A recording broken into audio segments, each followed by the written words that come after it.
anterolateral abdominal wall blocks are primarily interfacial plane blocks. For interfacial plane blocks understanding, we have to understand the related nerves, the related muscles, the related fascia.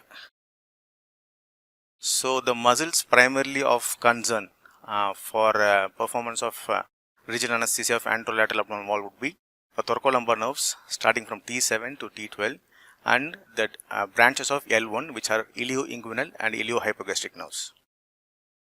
I'll try and give a brief explanation about the course of these nerves in the subsequent slides.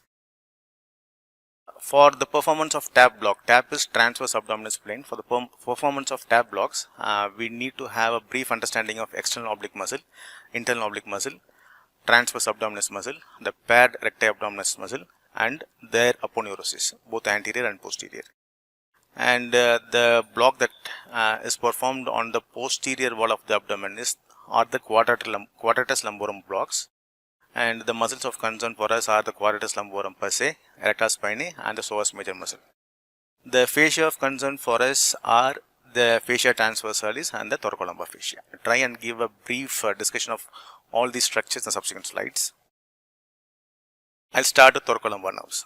So, as like any thoracic intercostal nerve, the thoracolumbar nerves start from the transverse foramen.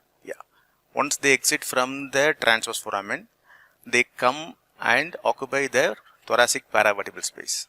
After they enter into the space between the innermost intercostal muscle and the internal intercostal muscle. This course is happening inside the thoracic cage. Once they leave the thoracic cage, they come to occupy the space between the internal oblique and the transverse abdominis muscles.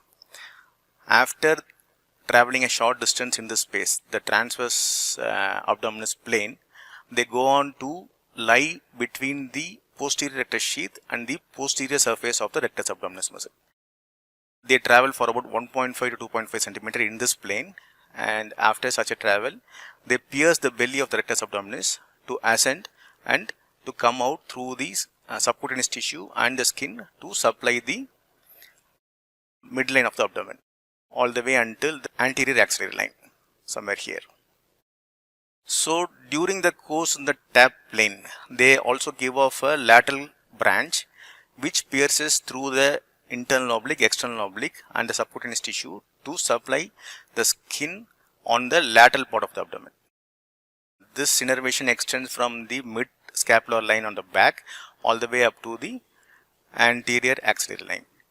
So for us to provide anesthesia of the anterolateral abdomen, we can block these nerves either intrathecally or just outside of the intrathecal space, which is the epidural space, or in the paravertebral space, or we can go further laterally to block these branches in the transverse abdominis plane.